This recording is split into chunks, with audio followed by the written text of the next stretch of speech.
عید میلاد کی بدعت، اہل بدعت اپنی بدعت کو زندہ رکھنے کے لیے قرآن تک کو نہیں بخشتے، یعنی قرآن کے معنی کو اپنے حساب سے موڑنے کی کوشش کرتے ہیں کہ یہ جو ہے یہ تو ہمیں قرآن سے اس کی دلیل ملتی ہے۔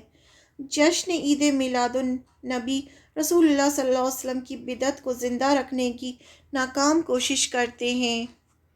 آپ کہہ دیں اللہ کے فضل سے اور اس کی رحمت سے سو وہ اس پر خوشی منائیں، یہ اس سے بہتر ہے جو وہ جمع کرتے ہیں۔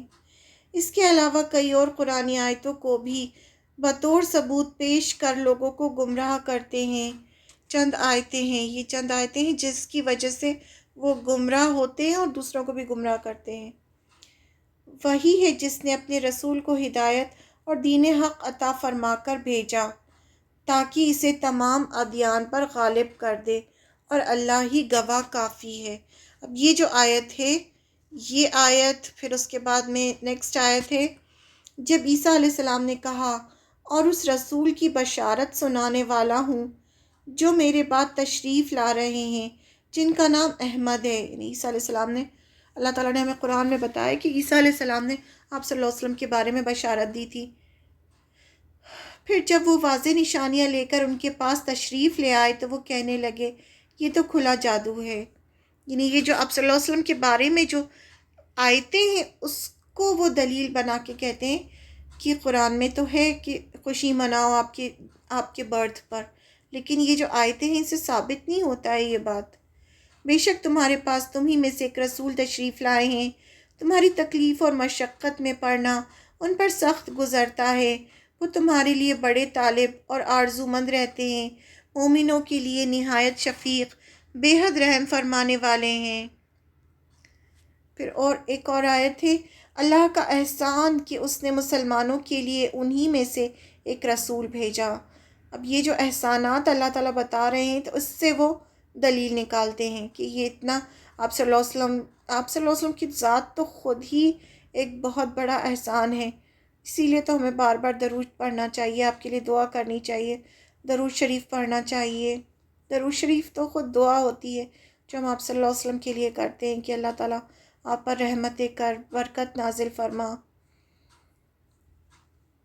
اور ہم نے آپ صلی اللہ علیہ وسلم کو تمام جہانوں کے لیے رحمت بنا کر بھیجا۔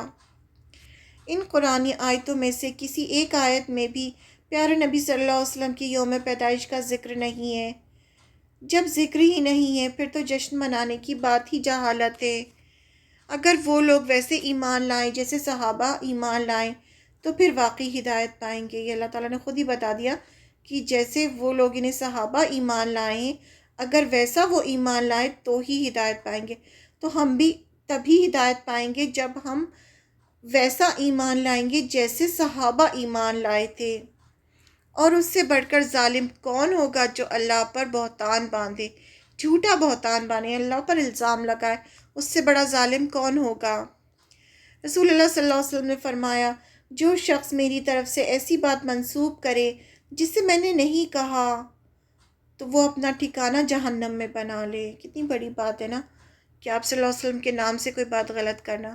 رسول اللہ صلی اللہ علیہ وسلم نے فرمایا اگر تم اپنے بھائی کے بارے میں وہ بات بیان کرو جو اس کے اندر موجود نہ ہو تو تم نے اس پر بہتان باندھا، سیدھا سیدھا الزام۔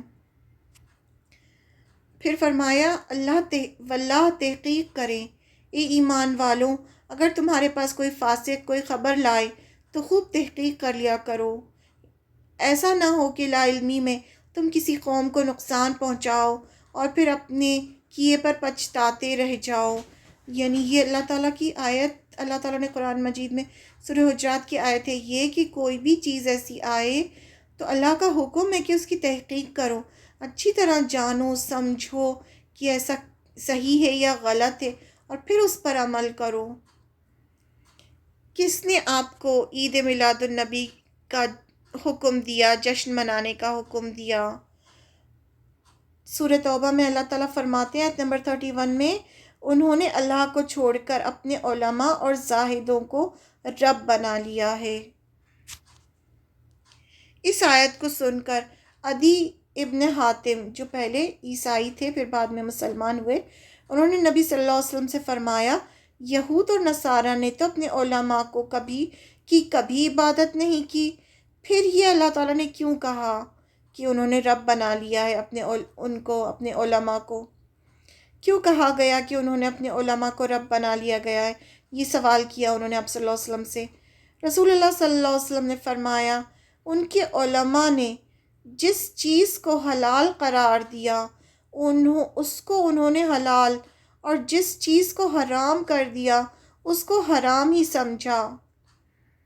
یہی ان کی عبادت کرنا ہے، یعنی وہ جس چیز کو بس ان کے جو علماء ہیں وہ حلال کہہ دیتے ہیں وہ اس کو حلال مان لیتے ہیں، جس کو حرام کہہ دیتے ہیں وہ حرام مان لیتے ہیں۔ تو آج بھی مسلمانوں کے ایک گروپ کا یہی حال ہے کہ جو بھی ان کے جو لیڈرز ہوتے ہیں جو وہ کہہ دیتے ہیں اس کو وہ مان لیتے ہیں، اپنے سے تحقیق نہیں کرتے اس بات میں کہ کیا صحیح ہے کیا غلط ہے۔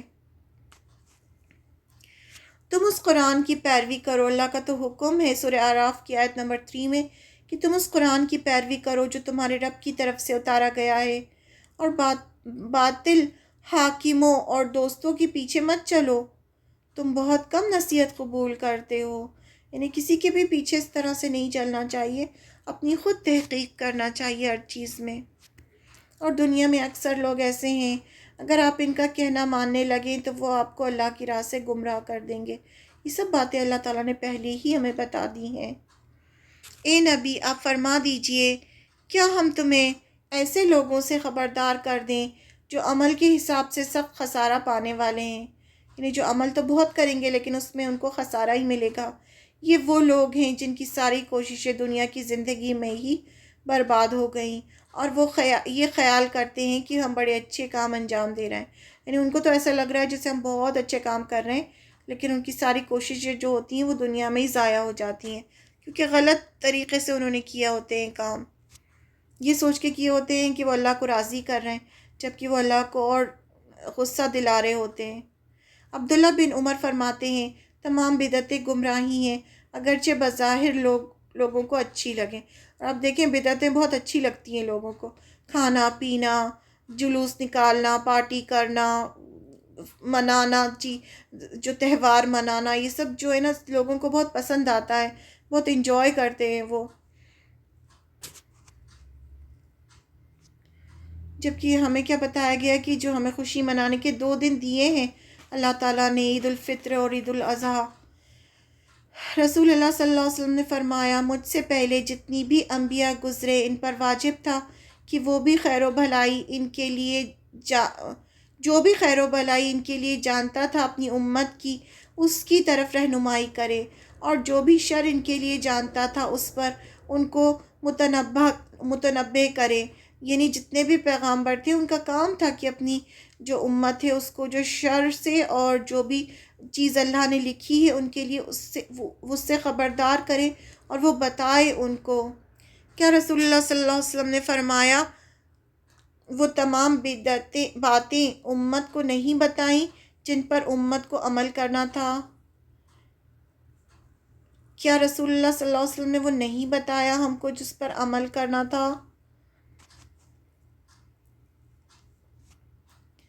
میں نے ہر وہ چیز، آپ صلی اللہ علیہ وسلم نے فرمایا، میں نے ہر وہ چیز جو جنت کی طرف لے جانے والی ہے اور ہر وہ چیز جو جہنم سے دور کرنے والی ہے بتا دی ہے۔ یعنی آپ صلی اللہ علیہ وسلم نے تو ہمیں ہر چیز بتائی ہے، کوئی ایسی چیز نہیں ہے جو آپ نے چھوڑی ہو۔ میں تم کو ایسے راستے پر چھوڑ کر جا رہا ہوں جس کی رات اس کے دن کی طرح روشن ہے۔ یعنی ایک ایک چیز بتائی ہے آپ صلی اللہ علیہ وسلم نے ہم کو۔ کوئی بھی کام نیک سمجھ کر ثواب کی نیت سے کیا جائے، جس کے کرنے کا حکم نہ اللہ تعالیٰ کے کلام یعنی قرآن کریم میں موجود ہو، نہ رسول اللہ صلی اللہ علیہ وسلم کی سنت یعنی حدیث مبارکہ میں موجود ہو، اور نہ ہی صحابہ اکرام کے طریقے میں موجود ہو، اسے بدعت کہتے ہیں۔ رسول اللہ صلی اللہ علیہ وسلم نے فرمایا، کلو بدعت دلالہ و دلالت فی النار، دین میں ہر نئی بات بدعت گمراہی ہے اور ہر گمراہی جہنم میں لے کر جانے والی ہے۔ رسول اللہ صلی اللہ علیہ وسلم نے فرمایا، ہمارے اس دین میں جس نے اپنی طرف سے کوئی نئی چیز پیدا کی جو اس میں نہیں ہے تو وہ مردود ہے، یعنی وہ دین سے خارج ہے۔ ہر نئی چیز جو دین میں پیدا ہو بدعت ہے، اور ہر بدعت گمراہی ہے، اور ہر گمراہی جہنم میں لے جانے والی ہے۔ یہود اور نصارہ سے متاثر ہو کر کچھ لوگ آپ صلی اللہ علیہ وسلم کا برتھڈے مناتے ہیں، جبکہ نبی کریم صلی اللہ علیہ وسلم کا واضح فرمان ہے، جس قوم کی مشابہت اختیار کی جس نے کسی قوم کی مشابہت اختیار کی وہ انہی میں سے ہوا۔ یعنی پھر قیامت کے دن انہی کے ساتھ وہ لوگ اٹھائے جائیں گے جو جس کے جیسے بننے کی کوشش کرتے تھے۔ آپ صلی اللہ علیہ وسلم کی وفات کے وقت ہزاروں صحابہ موجود تھے، اور 12 ربیع الاول آپ کی وفات کا دن تھا۔ اس دن صحابی غمگین تھے اور افسردہ تھے۔ کافروں اور مشرکوں نے خوشیاں منائی تھیں، یعنی جس دن آپ کی وفات ہوئی تھی وہ 12 ربیع الاول کا دن تھا، اور اس دن جو مشرک تھے وہ خوش ہو رہے تھے۔ اللہ سے دعا ہے کہ اللہ ہم سب کو بدعتوں سے بچانے کی توفیق عطا فرمائے اور ہمیں صراط مستقیم پر چلائے۔ آمین یا رب العالمین۔